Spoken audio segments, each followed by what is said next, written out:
What's up, guys? It's your boy, Barca Boy 103. Today we're going to be doing the match preview for Red Star Belgrade versus Barcelona in the Champions League. It is the fourth match of the Champions League group stage. We are now at the halfway mark, and Barcelona are still lacking behind a little bit in regards to the table and in regards to points. This is probably our last, I would say, easier game on paper for the rest of the Champions League campaign, and Barcelona need points, but this match will be more difficult than it may seem. But before we get into it, make sure you guys smash that like button down below. Let's try to get to 200 likes on this video. It would be very much appreciated. And also, if you are new, make sure you subscribe down below if you haven't already, and let's get into it. Kickoff time for this match will be taking place at 9 p.m. local time, so your regular kickoff time in the Champions League, and this match will be taking place at the Rajko Mitic Stadium in Serbia, one of the most hostile and historic stadiums in the history of the Champions League, and they will make this game 2 times difficult than it already is. And the referee for this match has also been confirmed on the pitch. It will be the Norwegian referee Espen Iskas, and on the VAR it will be the Italian referee Marco De Bello. Let's start off by taking a look at the Champions League table, where Barcelona right now are currently sat in 10th place in the Champions League on 6 points after 3 matches played. We of course have 2 wins, 1 loss, 6 points in total. We're almost about to breach that top 8. I think a win in this game would put us through into that top 8. We're only, 1 point behind the likes of Man City, Arsenal, and then of course only Aston Villa and Liverpool have a perfect record so far with 3 games played, 3 games won. Again, we could be way worse. It's way too early again to look at this. I think once we hit match day 5 and 6, that's when you can really get like a good tail. That's why winning this game is so important. If you look at the position of Red Star, they're all the way down the bottom on 33. They're basically, I think, tied on the bottom with themselves, Salzburg, and Young Boys. 30 games played, 3 losses for them. They have a -9 goal difference as well, because they lost to Monaco 5-1 and Inter 4-0, then of course a one goal difference loss against Benfica. So again, they're one of, if not the worst teams in the Champions League currently, so that shows their level and what we can expect for this game. But also, again, most importantly, a win in this game is integral. We have big games coming up, difficult games, difficult stadiums in the Champions League, so we need to get the ground up right now and against these easier sides to give us maybe a tiny room of cushion and margin for potential mistakes. Let's now take a look at our opponents in Red Star Belgrade. I think this is one of only the few times we played them in European competition. I think Barcelona have played them once, but maybe, a handful of times. They're, of course, a very historic team in the Champions League, a Champions League winner, if I may add as well. I believe they have 1 Champions League under their belt. If you look at how they're doing so far this season, they're currently top of the Serbian league on 37 points after playing 13 matches. They have 12 wins and 1 draw. They're undefeated and quite clearly the better side in the Serbian league, since they do have, of course, an 11-point difference between them and second place at the top of the table. You can also tell between third and ninth, there's no image of the badge whatsoever, which again shows the level of the team that we are facing against. Now, if you take a look at their last 5 games in all competition, you think I'm going to be pronouncing these names, you're absolutely wilding. They won the last game 3-0, 7-0 win in their cup game, 5-1 league win, 5-1 loss to Monaco, and another 5-1 win in the league. So let's take a look at the last 3 games very quickly. Firstly is that one against Monaco in the Champions League. Now, I did watch this game because, of course, we were playing Bayern Munich, and I knew we were playing Red Star afterwards, so I had a look at the game afterwards. Red Star not that great. The issue is that this is away from home, so they don't really have any momentum or confidence on their side. Their 1 goal they did score was a penalty, but Monaco ran riot. I think the halftime score was like 3-0, something like that. Should have been about 6 or 7. Monaco missed a buckload of chances. Even when they pulled back the penalty, Monaco were still on top of them. It wasn't the best display from Red Star. Next up is their 5-1 win in the league, a bounce back after that Monaco defeat. Again, you can just see the level between them and everyone else in the league is quite staggering. You can see again how well the players played in this game. I watched the highlights, basically the goals. They're quite comfortable. They didn't look like they had any struggles in this game, and it was, very much a cruising win for them. And the same goes for the last match in all competition, which was a 3-0 win in their league campaign. I did skip that cup game because the cup game they made a lot of rotation, just played their second string side, still won 7-0, but the last game was a 3-0 win over the past weekend. Again, very comfortable win for them. The other team didn't really have a sniff. Red Star were just really taking their time with the ball, taking their time to create chances. Again, the highlights were showing that they had maybe I think about 6 chances in this game. They scored about half of them, and again, in the defensive line, I think they leaked only 1 chance in total. So again, comfortable win for them, and this shows, you know, the level of the Serbian league. But again, when I translate to the Champions League and European competition, it is quite different.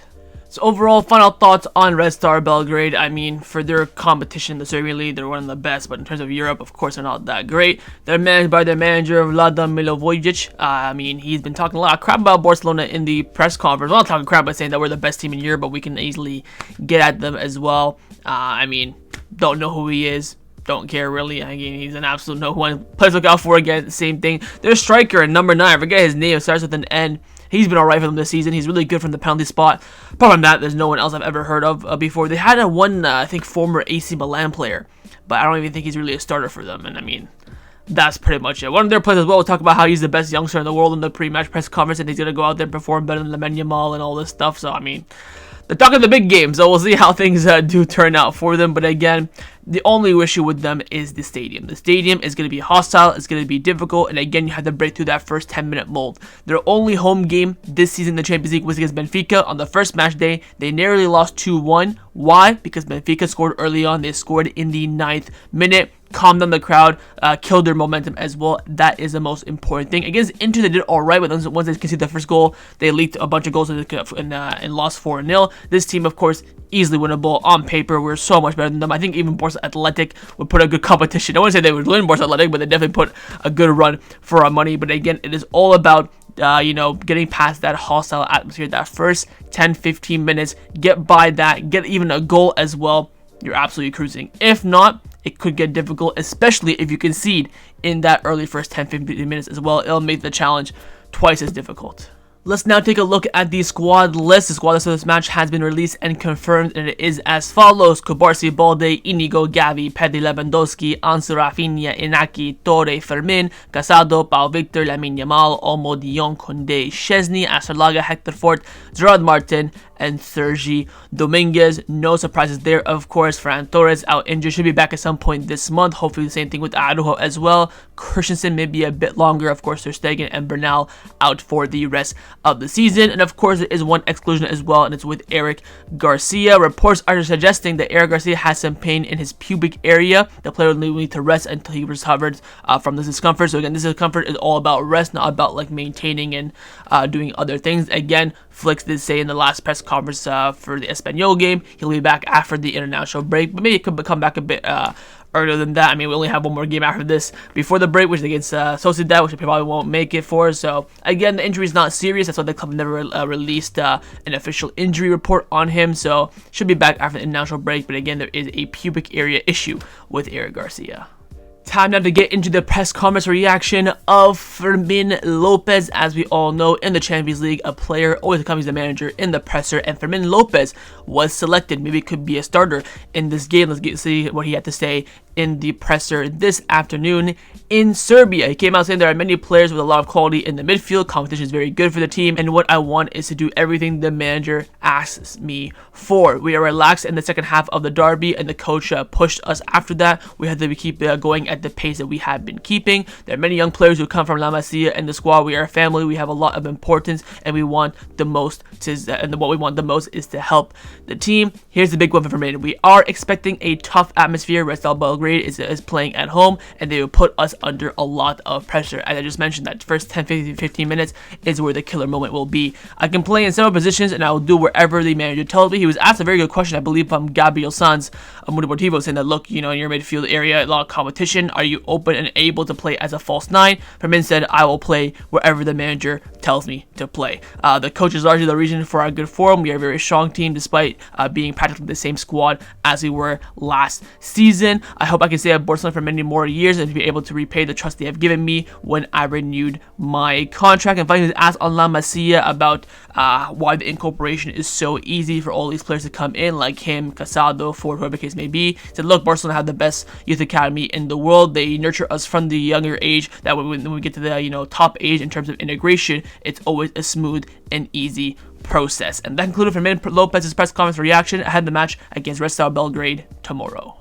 Time now to get into the press conference reaction of Hansi Flick, who of course spoke right after Fermin Lopez this afternoon in Serbia. Let's get and see what the Gaffer had to say this afternoon in the presser. Starts off by saying that we know that tomorrow's match will be difficult because they are a good team and they have fast forwards. The goal is to go out there and to win. His ass on the offside trap, like, oh, would Bayern Munich get 100 offsides in the season where you won everything, blah, blah, blah. Flick said, look, I don't care about the statistics. We just want to go out there and play our football. The team is well connected. We have performed at a high level in recent months. I played football. I know what happens when you go into halftime 3-0 lead. That's why he kind of gave the team a bit of a pass on that second half performance against Espanyol. Past struggles away in the Champions League for Barcelona. I don't care about the past. I care about the present. The team is in good shape, and we need to focus on how to succeed in the Champions League. He's then asked for minutes on Gavi when he'll enter, you know, playing half of football, or will he play 45 minutes, an hour? What's going to be his minute progressions going forward? Look, I don't know when he'll be at 100% to play, you know, a full 90. I've spoken to him, and we want to take it slowly and carefully. It will depend on the context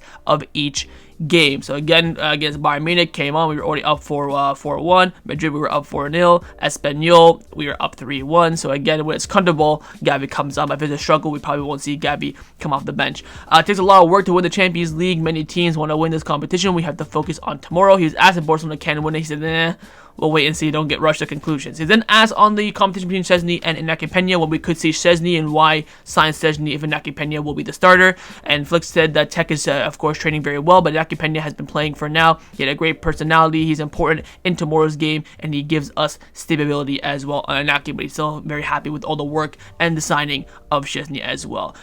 He then asked on the Champions League format. He said, look, I don't even know how many points we need in this Champions League format to get in that top 8. We are only focused on winning. The goal is to be among the top 8. He doesn't even know what position we are in the Champions League. It just shows, like I told you guys at the beginning of the video, right now, just too early to tell. There's so many, you know, every, like, I think, like, what was it? Third and like 10th are separated by like 1 or 2 points. Like, it's too close right now to really tell. And Flick says he doesn't even know where Barcelona are in the table as well, but the goal is just to get into the top 8. And finally, he's asked, of course, on the team and everything. So look, I have a fantastic team and a great staff. We all know each other well, and the work done is very good. The players are performing very well in every training session and every game as well. It's incredible, not only for the young players, but also most of the veterans who are also doing a great job as well. It's important to be connected and that there is a good atmosphere outside the pitch and also in the dressing room as well. And that concluded Hansi Flick's press conference reaction ahead of the match against Red Star Belgrade tomorrow. Let's now get into the lineup prediction. We're going to start with the manager, of course, Hansi Flick. I'm going to try my best to predict this lineup. I think it will be actually very difficult to predict. I don't know if he's going to go full rotation, a little bit of rotation, no rotation whatsoever. Again, only 2 games left now until the November international break. But I think that Hansi Flick will select this lineup on the screen right now. I think I'll go with Inaki Peña in goal, a back 4 of Kounde, Cubarsí, Inigo Martinez, and Alejandro Balde, a midfield 3 of Casado, De Jong, and Olmo, and a front 3 of Lamine Yamal, Lewandowski, and Raphinha. The only thing that I have a feeling of is I think he's going to start Frankie. Who's going to play around Frankie? No idea. I think that back 5, I think honestly the back 5 is secured and that front 4 is secured. I think Dani Olmo will definitely start this game despite Fermin Lopez doing the press conference. We could see some surprise, maybe Fermin Lopez off the left with Raphinha or Lamine Yamal being rested. We could maybe see Ansu Fati, but I think what Flick wants to do is win this game in the first hour and then make rotation as we have seen him do in recent matches. But I do think he'll make one change, maybe 2 at the most. I think Frankie De Jong will be one of those changes. That means either Pedri or Casado will drop out, and I think he'll drop out Pedri. Just I think Casado was really important to the team, and especially having him from the start will be integral to, you know, winning the ball back, controlling possession, and getting maybe the lead before halftime. That's my only feeling with this Flick lineup. I mean, he could absolutely, you know, pull an Osasuna on us. I would not be surprised whatsoever. I mean, based on the opponent, I wouldn't mind it either.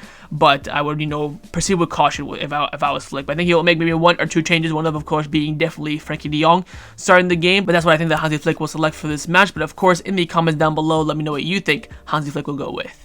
Now I'm going to show you guys my lineup, what I would do if I was a Barcelona coach, and I have made a few tinkers and changes from Hansi Flick's lineup. I would go with this lineup on the screen right now. I would go with Inaki Peña in goal, a back 4 of Hector Fort, Kounde, Inigo, and Balde, midfield 3 of De Jong, Pedri, and Olmo, and a front 3 of Raphinha, Lewandowski, and Ansu Fati. So I've made 3 changes in total. I brought in Cubarsí onto the bench, brought in Hector Fort. I think it gives some continuity to Hector Fort. It also lets play Kounde in the middle, and then you rest Cubarsí, one of the more important players in the back line. In the midfield as well, I will bring in De Jong for Casado. I think that balance of De Jong, Pedri, and Olmo is strong. We of course saw that in the second half in the Clásico. Give Casado some nice rest as well. I'd like to see Pedri and De Jong more so than I would like to see De Jong and Casado. Of course, Olmo in the 10 after his great cameo against Espanyol. Get him some more minutes under his belt.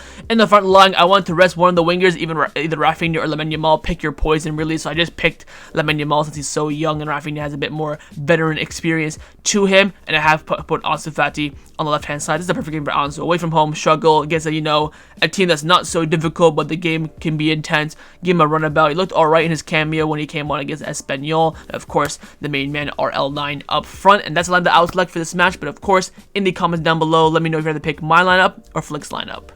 Time now for my score prediction. What do I believe the result will be in this match? Of course, I am backing the best team in the world on form right now, Barcelona, and I have gone with a 3-1 win to Barcelona. I think we will concede a jammy goal just because, I don't know, we always concede jammy goals for some sort of reason, but I think the game will be good for Barcelona. I think we'll ride the storm in that first 15 minutes. I see Barcelona maybe scoring around the 20th to 30th minute, somewhere around there. Maybe get a goal or two before halftime. Get some savability in there. Third goal the second half. Maybe a consolation goal for Red Star near the end of the game. Would absolutely love a clean sheet in this game, but I don't think that's a reality, unfortunately, just because of the defense and, of course, where we're currently playing at as well. But my only worry, again, is that first 15 minutes, 20 minutes riding the storm. I think if Red Star are going to go in that opening quarter of the game, it's going to be an absolutely cagey game. If not, I think it will be comfortable for Barcelona. Again, if we play a strong lineup as well, if it doesn't make, Osasuna-esque rotation, this should be a very, very comfortable win for Barcelona. So I'm backing the lads. I'm going with a 3-1 win to the blaugrana. But of course, in the comments down below, let me know what you think the scoreline will be.